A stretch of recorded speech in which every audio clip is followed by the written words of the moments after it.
Welcome to HDTV. You're now rocking with your boy. Now, I was reading an article. It's pretty long.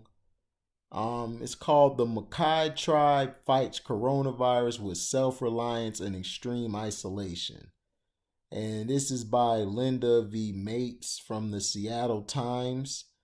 Um, Basically, from the editor, she basically said because the Makah Reservation is closed to outsiders, tribal members reported their experience by phone and provided their own photos and video from behind the barricade. The coronavirus quarantine checkpoint went up at the entrance to the Makah Indian Reservation March 16th for the Kuiditchu acts or people who live by the rocks and seagulls.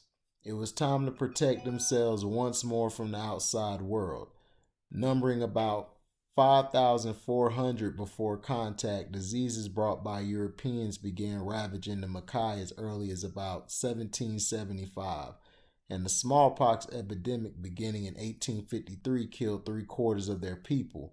Historian Joshua Reed reported in his books, The Sea is My Country, now with not a single ventilator or hospital bed on the reservation, isolation is the tribe's only protection against this newest pandemic.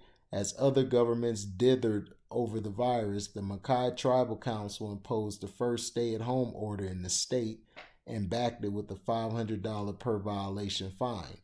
That was after they shut down the public dock and closed the reservation to outsiders 24/7. Makah rest closed locals only.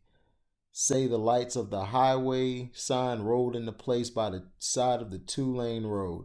The only way in or out of the reservation, security staff stop every vehicle, determine if the trip is allowed, is it essential, is it an authorized delivery or repair. The name of every traveler and purpose of each trip is recorded in a log. Naya Bay is a small fishing village fringed with basic RV parks and modest homes. About 1,700 of the tribe's 3,000 members live here. There isn't a single elevator or traffic light on the reservation. The town quickly gives way to forests and the sea stacks and sea caves of Cape Flattery, where the Pacific crashes into the westernmost end of the Strait of Juan de Fuca. While always a place of remove, with the council's orders, the reservation suddenly became even more isolated. By phone, nearly a dozen Makah tribal members talked recently about their lives behind the line for more than a month now, and with the stay-at-home order in place until at least May 15th, probably longer, by now, old habits of self-reliance have new meaning. Many also said while closing the reservation has its hardships, there is a sweetness in once again having their homelands and waters to themselves. There is a fortress of sea and sky in natural plenitude. It always has been. I want to see, that is my country, a head chief told U.S. treaty negotiators in 1855.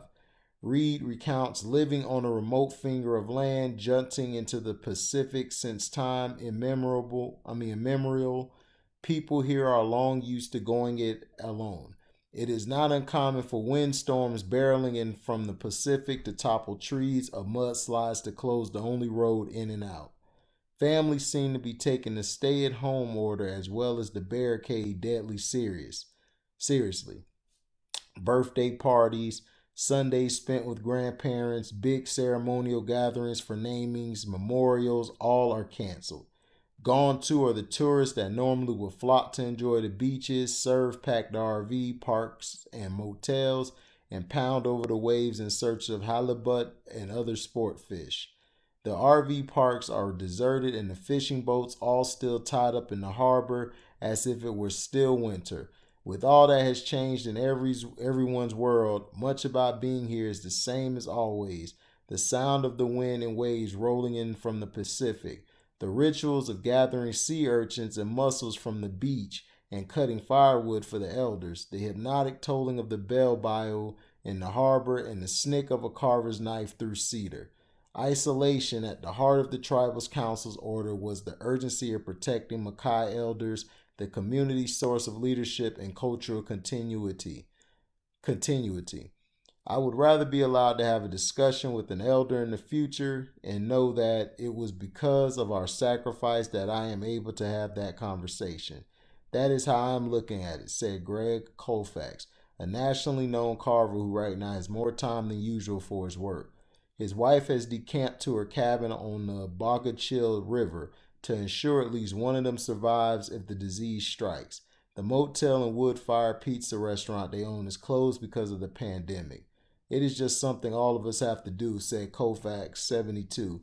He fully reports the council's decision to close the reservation. To sacrifice a little bit now to help everyone else is our duty. Life is worth more than a job, Colfax said. It seems to be working. So far, not a single case of COVID-19, the disease caused by the novel coronavirus, has been reported on the reservation. Our isolation has really been one of our great strengths. Colfax said, we carried the burden of having lost so many people, but we survived and we were able to thrive. We never left the ocean, and I think that is one of our great strengths as well. Self-reliance. Food has been at the center of the community's security during the pandemic, gathering it, cooking it, and sharing it. Isabel Ives grew up spending time with her grandmother and learning how to smoke fish, can and preserve food, and gather traditional medicines. We have preserved our cultural and traditional ways enough that we go pick nettle, dig clams, and get mussels, Ives said. Those are just normal things we do here. Her grandmother, a legendary basket weaver, lived through tuberculosis. She was an incredibly strong woman, and that is what's really held me together through this, Ives said. That is what's true for a lot of our community members. They remember that inherent strength. We have that. We were taught it by our elders. For School Superintendent Michelle Parkin, the closure means house-to-house distribution of both breakfast and lunch for more than 400 students. We really looked at our kitchen as ground zero. Parkin said of the community schools, providing meals was a way to promote the shelter-in-place order. So families with child in the home would not have to go out for food, Parkin said. We wanted an environment of continuity for the children in a world that was changing. We wanted to make sure they knew that delivery bus was coming through. Anthony Raskin was teaching geometry to 7th graders when all the schools closed. Teaching remotely on a reservation with little broadband outside the center of Naya Bay has been challenging, Raskin said. Teachers have had to scramble to remake lessons and preload them on tablets for some students without an internet connection. But this is a community that knows how to take care of its own, said Raskin, whose great-grandparents gave the land the school sits on. We are in a great place for a pandemic so far away from any civilization, Raskin said. Surviving without any support is what we have done for millennia, and we have a whole ocean to harvest if we need to. Our freezers are always full. If we have to, we can always eat salmon and halibut. Oh, darn. Turning back the clock. For many, the reservation right now is a lot more like they remembered it when they were kids. When he finished a day of meetings over the internet, tied to the computer screen all day, Tribal Chairman Timothy Green is grateful to walk Hawbuck Beach and find it quiet with just local families. We certainly appreciate the jobs and the income from the tourism, said Green, whose father brought him back to the reservation when he was 3 years old. But for us to be able to connect to those areas that we have given up to visitors, that has been truly remarkable and special to a lot of people in the community. I am one of them. That is what we are seeing now. There is an economic loss, but there is that much greater cultural and social gain for the community. Other Washington tribes also have since closed their reservations to visitors, including the Hoh, the Quileute, and the Quinault. But few have the advantage of geographic isolation quite like the Makahs, an isolation that has always been critical to the tribe in maintaining more of the old ways and exercising its sovereignty. Being able to limit visitation is something we can do, Green said. That is what it came down to for our people. They understand we live in a unique place and we have a bounty of natural resources, and when we return to normal, we can get things back up and running. Survivors. Carver Micah McCarty recently moved back to the reservation from Olympia and is working as a full-time artist and living in his late father's house out by the beach with his wife and 5 children. I am not trying to be a starving artist. There are no galleries, no festivals to sell at. A huge part of my market has disappeared, said McCarty, carving a kingfisher from red cedar as he spoke on the phone. He had just hassled through an online payment now that all his sales are over the internet.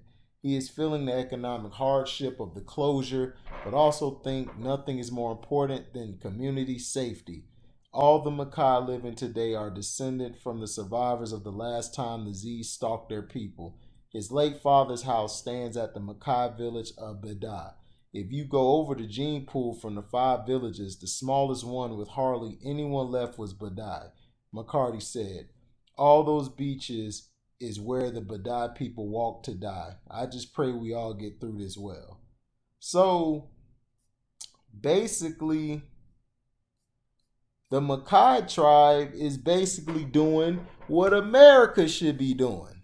But America is so greedy and they need all their money and everything that they can't just close down taxing anybody. No, you can't do that. You got to keep taxing people. You got to keep making people broke. That's why they're doing all these stimulus checks, because once next year start, they're going to tax everybody those stimulus checks they gave you. The stimulus checks they gave us, they're going to tax us on it. And they're going to run us through the ringer with that. But the Makah tribe is showing what happens when you self-preserve. And that's what we have gotten away from in America. We stopped growing our own things. Now we're getting all these processed foods. Now we're getting all these food shipped from places that we don't even know where they come from. They could be contaminated. You know, anything could happen. So that's the problem that they have solved. They're doing self-preservation. Yeah, they know things are tough as far as finances, but they're finding other ways to make ends meet, which is safety, life preservation, human preservation. They give a damn about their people. They give a damn about the people around them. That's the problem with the countries around the world, and America included. They don't give a damn about the people. They don't care about us. They would rather pit us against each other than us work together. So they got to have white people feeling they're the best ever. They got to treat black people like they're the worst ever. So then we all beef with each other because we're like, look at this white boy. He got white privilege. Or they'll be like, look at this black guy. He's a thug and gangster. That's the mind control that has been going on for decades and millennia. These people here they don't give a damn about that. They give a damn about they want to live to see tomorrow. They had just like I explained, smallpox and chicken pox, all these other diseases, malaria, all this stuff hit them, but they were able to fight it because they stayed together. And the main concept in this is Europeans bringing this disease. They want to blame China for everything, but I don't even believe it was China. I believe it was Europeans who did this. They just want to blame somebody because they just want to take all the onus off of them. But wherever it comes from, please stay safe. Please stay 6 feet from everyone. If you have elderly people like I have, I'll have my mom. I take care of my mom. Be safe. Make sure you cleanse your hands by sanitizer, washing it. Please wear your mask around people. It's bacterial, so you're fine if you're in the car, you're driving, you don't have it on, you're good. But make sure you're not around a lot of people and touching things because it could spread. But this is a great article, and it's in the Seattle Times. You guys ought to take a look at it when you have a chance. And basically,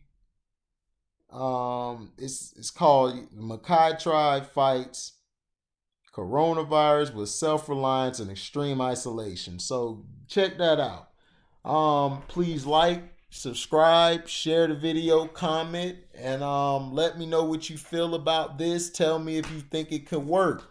If America changed their approach and they do this same thing the Makah tribe is doing. So like I said, thank you for enjoying the video, and we're out. Live boy.